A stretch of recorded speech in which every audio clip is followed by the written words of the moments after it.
उन पे पर्चा दर्ज करने की मांग हम कर रहे थे। हमने कल अपने वकीलों की मीटिंग की थी, हमारे वकील साहिबान हमारे साथ में हैं, तो उन्होंने एक राय दी थी कि अगर प्रशासन पर्चा दर्ज करता है तो उसके जांच में थानेदारी करेगा या यहीं के पुलिस अधिकारी करेंगे और वो अपने अफसरों के विरुद्ध कभी कार्रवाई नहीं करते, वो जांच में उस केस को कमजोर कर देंगे। या तो वो केस बरी हो जाएगा या वो एफआईआर को रद्द कर देंगे। और एक बात और होगी कि जिनके खिलाफ पर्चा दर्ज होगा वो हाई कोर्ट जा सकते हैं कि हमने अपने ड्यूटी पे रहते मौके के हिसाब से ये फैसला लिया था, पर्चा कैसा दर्ज कर रहे हैं। हाई कोर्ट उसको पेश कर सकता है, उसको रद्द कर सकता है। लेकिन अगर हाई कोर्ट का जज इंक्वायरी करे और हाई कोर्ट का जज इंक्वायरी करके उसको देखे कि इसमें दोषी है तो वो पर्चा दर्ज कराए, वो पर्चा ना रद्द होता है ना एफआईआर पेश होती। इसलिए हाई कोर्ट के जज की हमने मांग रखी थी तो वो भी प्रशासन ने मान ली है। किसान एकता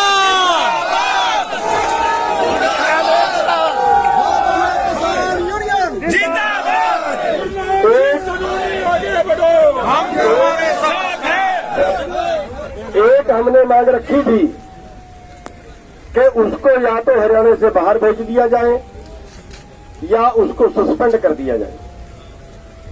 उसमें प्रशासन सरकार ने मजबूरी ये दिखाई थी कि जो आईएएस लॉबी है उनकी भी कोई संगठन है और वो हमारे लिए परेशानी खड़ी कर रहे हैं, तो उसका हालिया निकाला है। जो दूसरे स्टेट में भेजने वाली बात थी उसका केंद्र के हाथ में है। उन्होंने कहा हम चिट्ठी तो लिख देंगे, लेकिन चिट्ठी लिख के दूसरे स्टेट में भेजना ये 15 दिन की प्रक्रिया होगी कम से कम। तो उसका हालिया निकाला है कि उसको जबरन छुट्टी, अपने मर्जी से नहीं जबरन छुट्टी।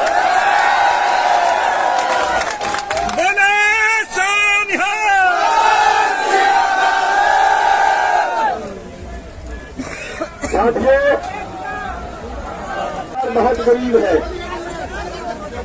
परिवार बहुत गरीब है, केवल 1.5 किला है उसके पास।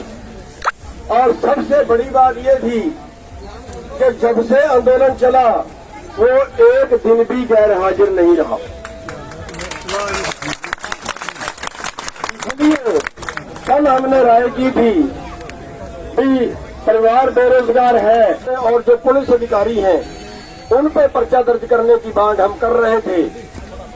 हमने कल अपने वकीलों की मीटिंग की थी, हमारे वकील साहिबान हमारे साथ में हैं, तो उन्होंने एक राय दी थी कि अगर प्रशासन पर्चा दर्ज करता है तो उसके जांच में थानेदारी करेगा या यहीं के पुलिस अधिकारी करेंगे और वो अपने अफसरों के विरुद्ध कभी कार्रवाई नहीं करते, वो जांच में उस केस को कमजोर कर देंगे। या तो वो केस बरी हो जाएगा या वो एफआईआर को रद्द कर देंगे। और एक बात और होगी कि जिनके खिलाफ पर्चा दर्ज होगा वो हाई कोर्ट जा सकते हैं कि हमने अपने ड्यूटी पे रहते मौके के हिसाब से ये फैसला लिया था, पर्चा कैसा दर्ज कर रहे हैं। हाई कोर्ट उसको पेश कर सकता है, उसको रद्द कर सकता है। लेकिन अगर हाई कोर्ट का जज इंक्वायरी करे और हाई कोर्ट का जज इंक्वायरी करके उसको देखे कि इसमें दोषी है तो वो पर्चा दर्ज कराए, वो पर्चा ना रद्द होता है ना एफआईआर पेश होती। इसलिए हाई कोर्ट के जज की हमने मांग रखी थी तो वो भी प्रशासन ने मान ली है। किसान एकता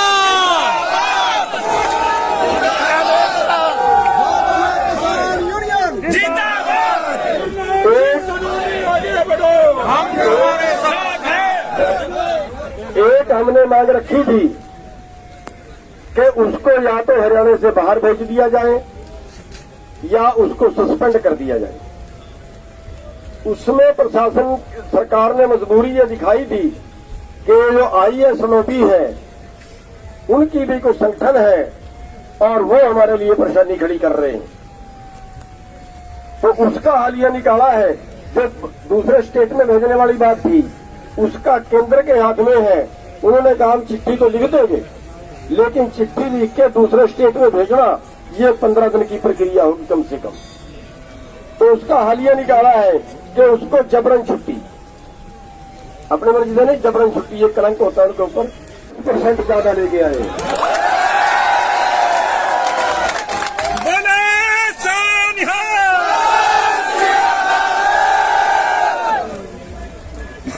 साथियों, बहुत गरीब है, परिवार बहुत गरीब है, केवल 1.5 किला है उसके पास। और सबसे बड़ी बात यह थी कि जब से आंदोलन चला वो एक दिन भी गैर हाजिर नहीं रहा।